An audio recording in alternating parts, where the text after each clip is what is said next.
안녕하세요.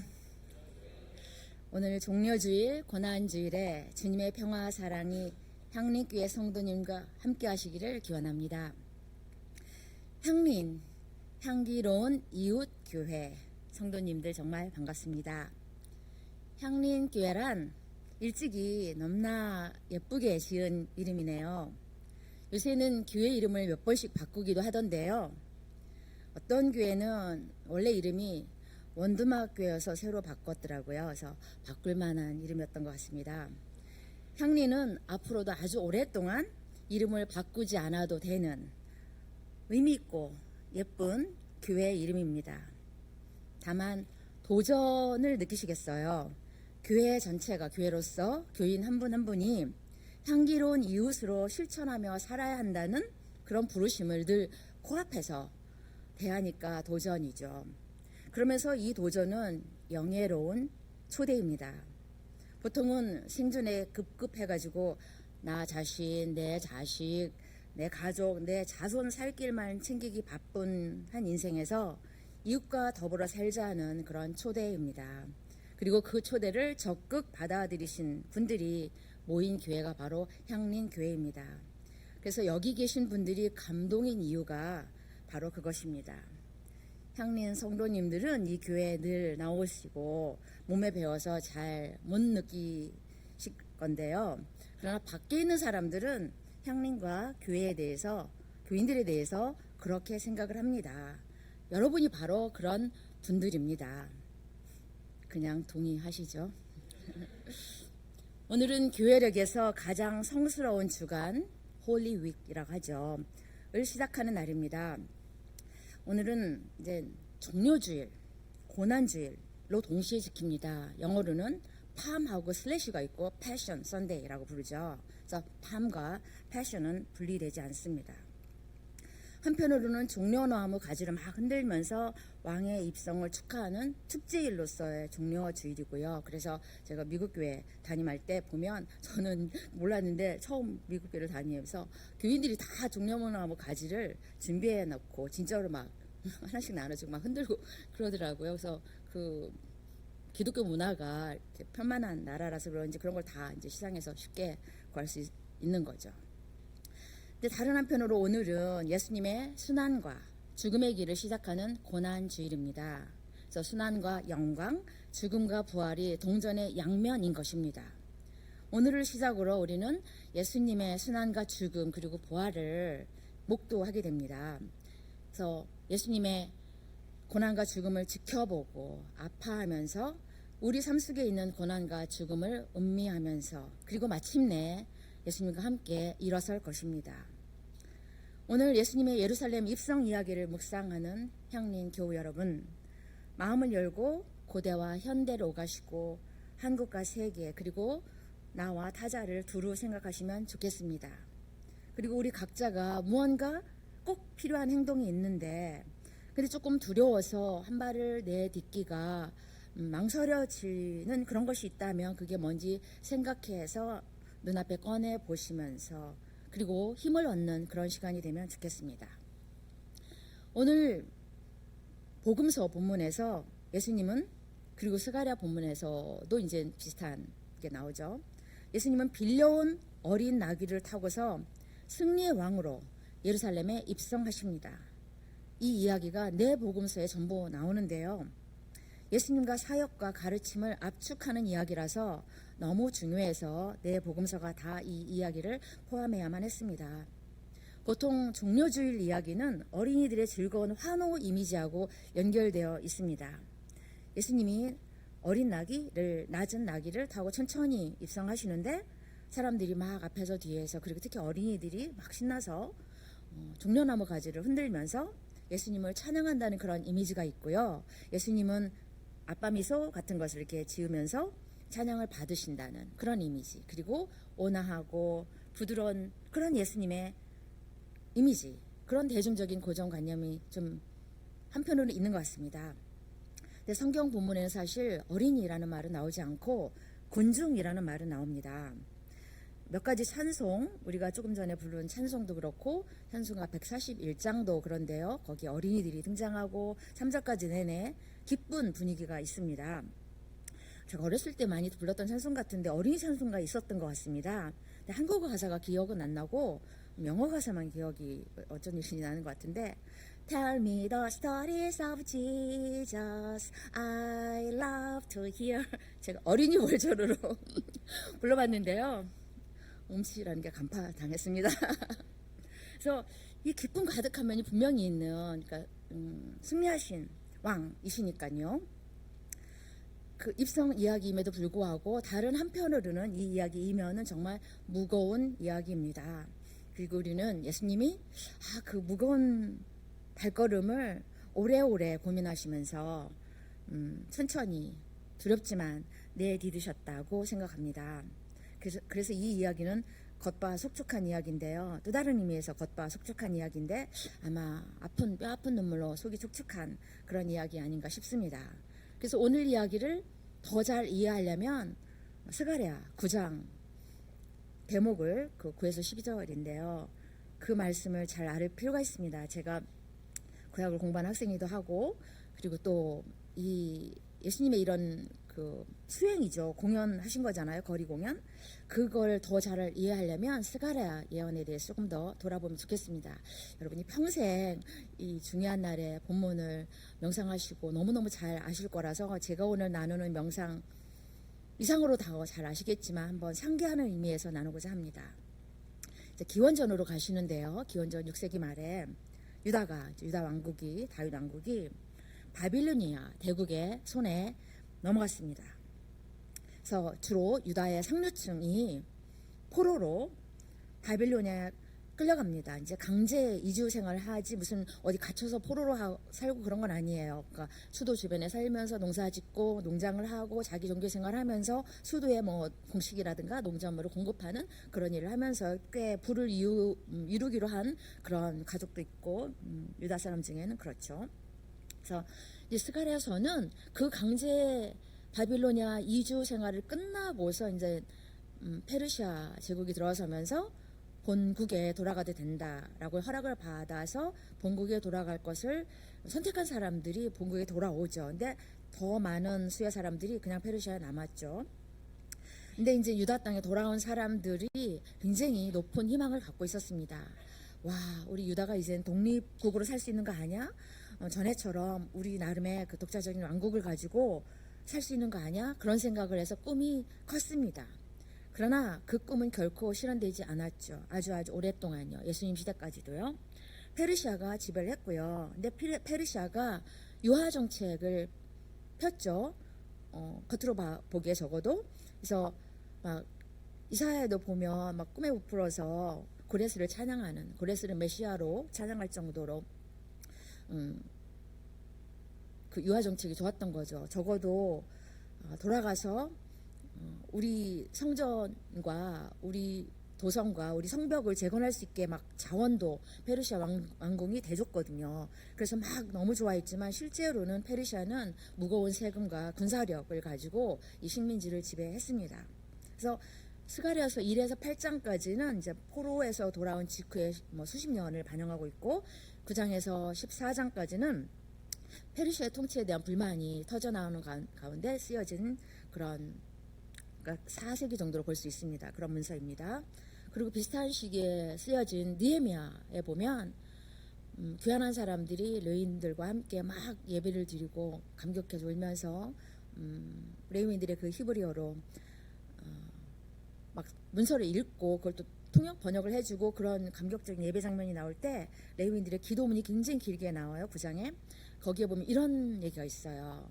주님, 현재 우리는 종입니다. 우리 땅에서 종이 되었습니다.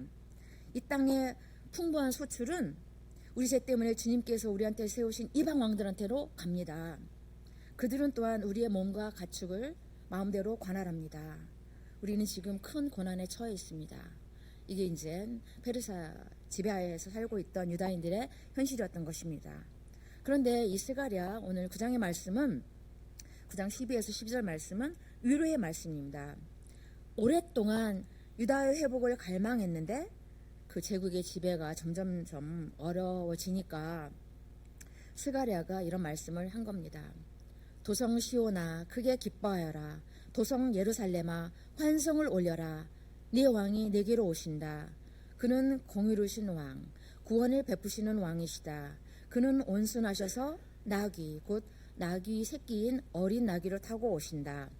내가 에브라임에서 병거를 없애고 예루살렘에서 군마를 없애며 전쟁할 때 쓰는 활도 꺾으려 한다. 그 왕은 이방 민족들에게 평화를 선포할 것이며 그의 다스림이 이 바다에서 저 바다까지 유프라테스 강에서 땅끝까지 이를 것이다. 너에게는 특별히 너와 나 사이에 피로 맺은 언약이 있으니 사로잡힌 내 백성을 내가 물 없는 구덩이에서 건져낼 것이다. 사로잡혔어도 희망을 잃지 않은 사람들아 이제 요새로 돌아오너라. 오늘도 또 말한다. 내가 너에게 2배로 갚아주겠다. 스가랴 시대에 많은 사람들이 점점 희망을 잃고 있었는데요. 이생망이다. 이번 상은 망했다 하면서 종말론적이고 저세상적인 구원을 기대하고 있었습니다. 그럼에도 스가랴의 예언은 위로이고 희망을 담고 있습니다. 실현 가능성은 점점 더 보이지 않더라도 희망을 가져야 한다는 것, 희망이 계속된다는 것을 말하고 있습니다. 그리고 스가랴 예언 속에는 정의로운 정치 질서, 공평한 정치 질서가 이 세상에서 여전히 가능하다라고 하는 믿음이 들어 있습니다. 공의롭고 구원을 베풀고 겸손한 왕이 오실 거라고 하는데요. 이 왕은 말을 타고 오는 것이 아니라 어린 나귀를 타고 오십니다. 왜 나귀일까요? 성서시대의 나귀는 매우 높이 평가를 받는 재산이었죠. 쓸모가 많았고요. 나귀가 특히 암나귀가 덩치도 크고 지구력이 있어서 많은 짐을 나를 수 있었고 밭갈이도 할 수 있었고 연자매를 돌릴 수도 있었고 사람들의 이동 수단이기로 했습니다. 그래서 나귀는 기초 필수품이어서 웬만한 가정은 한 마리씩은 있었죠. 그리고 한 사회를 보아도 나귀가 얼마나 되느냐에 따라서 그 사회의 번영을 평가하기도 했습니다. 말은 어땠을까요? 말은 이제 비싸니까 유력한 정치인이나 병사들이 탔고요. 물론 이제 나귀도 군사적으로 쓰임새가 있었지만 이제 말은 절대적으로 부유한 사람들만 그리고 그 소유는 왕궁에서만 하는 그런 것이었습니다. 스가랴가 말하는 이제 앞으로 도래할 그 왕은 기존의 왕들과 다른 게 이렇게 나귀만 탄다는 것이 아니라 흥미롭게도 다른 왕들은요, 군마, 병거 늘리고 활과 창을 확보하는 데 혈안이 돼 있었던 그런 왕이었는데 이 도래할 왕은 정복하는 데 남의 나라들을 정복하거나 군사 무기를 확보하는 데는 관심이 없어요. 그런 걸 오히려 다 없애버리고 평화를 선언하는 그런 왕입니다. 땅 끝에서 땅 시작까지 평화로 다스리는 그런 분입니다. 그렇기 때문에 자기 땅에서 종이 된 사람들, 아직 귀환하지 못한 디아스포라가 희망을 잃어서는 안 되는 것입니다. 이 평화의 왕이 그간의 고통과 고생에 대해서 2배로 갚아주실 것이기 때문입니다. 아까 성도님들이 다 함께 한 구절을 읽으셨는데요. 복되다. 다가오는 우리 조상 다윗의 나라여. 더없이 높은 곳에서 호산나. 그렇게 시편 9절을 이제 신학에 인용된 걸 함께 읽으셨는데요. 여기서 이제 다윗의 나라라는 표현 읽으시면서 약간 거부감이 드셨을 수도 있습니다. 지금 팔레스타인을 무차별 공격하는 이스라엘이 떠올라 그랬을 수도 있습니다. 전 조금 그랬습니다. 성경에서 다윗의 나라 그리고 그 나라란 그 나라의 왕이란 그 역사적으로 존재했던 또는 이제 일부 그 한원주의적 역사 부학 학자들이 고고학자들이 다윗 왕국조차도 이제 사실은 실존하지 않았다라고 하긴 하는데요. 그 역사적인 왕국이나 그 왕 다윗 왕을 뜻하기도 하지만은 성경에서 아주 종종 그 다윗의 나라란 메시아적인 비전에서 상징적으로 쓰이는 말입니다. 그래서 여기 스가랴서가 바로 그 예인 거죠. 그래서 앞으로 도래할 다윗의 나라, 그러니까 하나님의 나라 같은 거죠. 메시아적인 그런 왕을 선포하는 것은 사실 전복적입니다. 현재의 왕 틀렸다.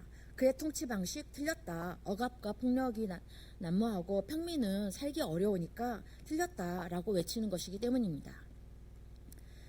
오늘 복음서에서 예수님은 스가랴의 예언 내용을 아예 무대에 올려서 공연을 하신 것입니다. 거리에서 군중에게 거리 공연을 통해서 메시지를 선포하신 것입니다. 그러면 예수님의 그런 공연을 보고 스가랴의 예언을 알고 있었던 사람들, 현재 로마의 식민지 억압과 유대 지도층의 억압 속에서 층층이 억눌려 살고 있는 사람들은 예수님이 어린 나귀를 타고 예루살렘에 입성하신 것이 무슨 뜻인지 이해를 했을 것입니다. 그래서 들을 게 있는 사람들, 볼 눈이 있는 사람들은 들을 수 있었고 볼 수 있었던 것입니다. 그래서 군중의 환호는 바로 그러한 기대를 보여준다고 생각할 수가 있습니다. 근데 세번역 성경은 이제 스가랴서에서 도래할 왕이 온순하다라고 번역을 했고, 또 마가복음에서는 예수님은 이제 겸손하다라고 번역을 했는데요. 우리가 이제 예루살렘에 그 예수님이 입성하신 것을 좀 도전적, 도발적인 공연 메시지라고 본다면 온순, 겸손이라는 번역은 사실 정확하다고 볼 수 없습니다. 특히 스가랴 본문에 있는 히브리어 아니는 구약성서에서 가난하고 사회적으로 취약한 사람들을 빈번히 가리키는 말입니다. 그렇다면 온순하게 또는 겸손하게 나귀를 타고가 아니라 가난하고 또는 가난하게 나귀를 타고 라고 번역하는 것이 더 정확합니다. 스가랴는 아니라는 단어를 통해서 메시아적인 왕과 가난하고 억압받는 사람들을 동일시한 것입니다. 예수님도 의도적으로 서민의 나귀, 그것도 어린 나귀를 타고 입성하신 것입니다. 예수님의 예루살렘 입성을 온순하고 부드러운 것과 연결하기 어려운 이유가 또 있습니다. 예수님이 예루살렘에 들어오셔서 처음 한 일은 뭐냐면 성전에 들어가셨어요. 성전에서 또 뭘 하셨냐?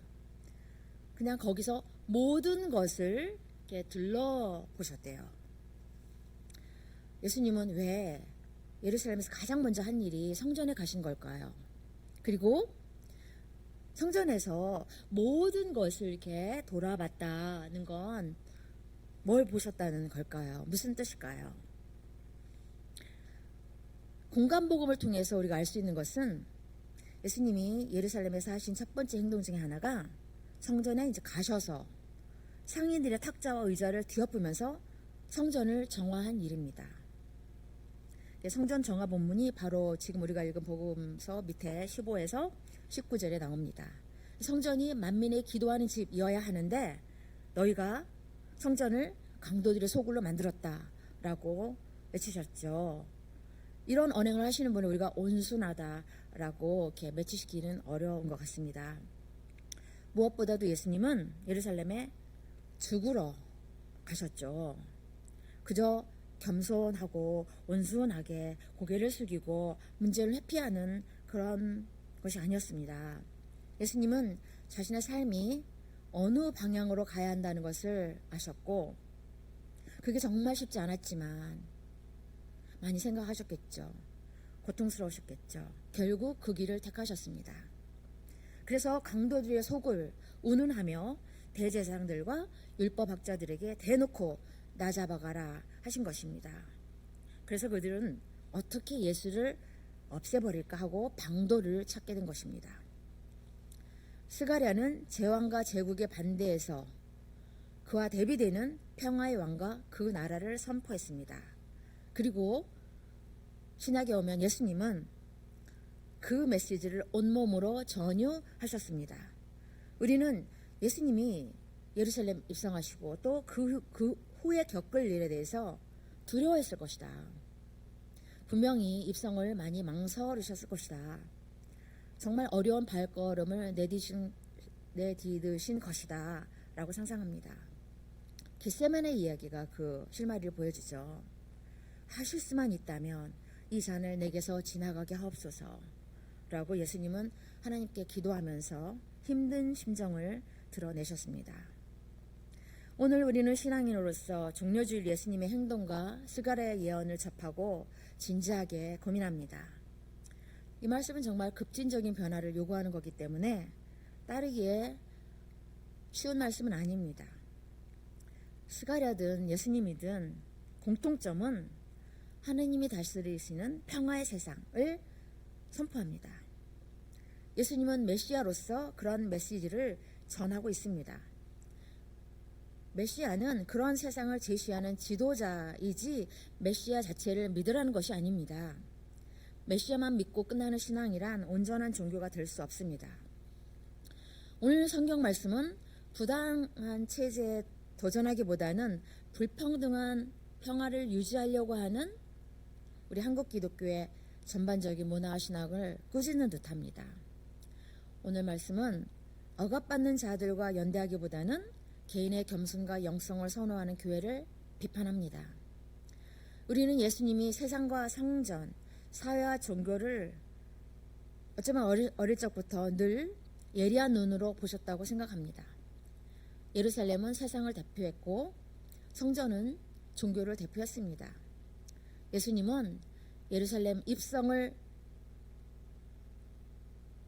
왕으로 하시면서 그 모습을 통해서 로마의 지배와 거기에 기생하는 유다 지배층에 정면 도전하셨습니다. 그리고는 성전에 들어가서 모든 것을 둘러보시고는 종교에 대해서 이건 아니다 라고 최종 판단하셨습니다. 우리도 세상을 둘러보고 교회를 둘러봅니다. 희망이 보이십니까? 희망을 말하기 더 어려워진 시대가 아닌가 합니다. 수많은 사람들이, 수많은 학자들과 지식인들과 양심적인 진보적인 교인들이 더 나은 세상을 위해서 평생을 바쳐 연구하고 투쟁했습니다. 그런데 빈부격차는 더 악화되었고 전쟁은 더 빈번해졌고 더욱 가까워졌습니다. 또한 절체절명의 기후재앙을 그토록 경고하고 탄소 감수를 위해서 애쓰지만 별로 나아질 기미가 보이지 않습니다. 미국의 백인 복음주의자들은 그중에 80%는 기후위기를 전면적으로 부인하는 트럼프를 두 번째로 지지하고 있습니다.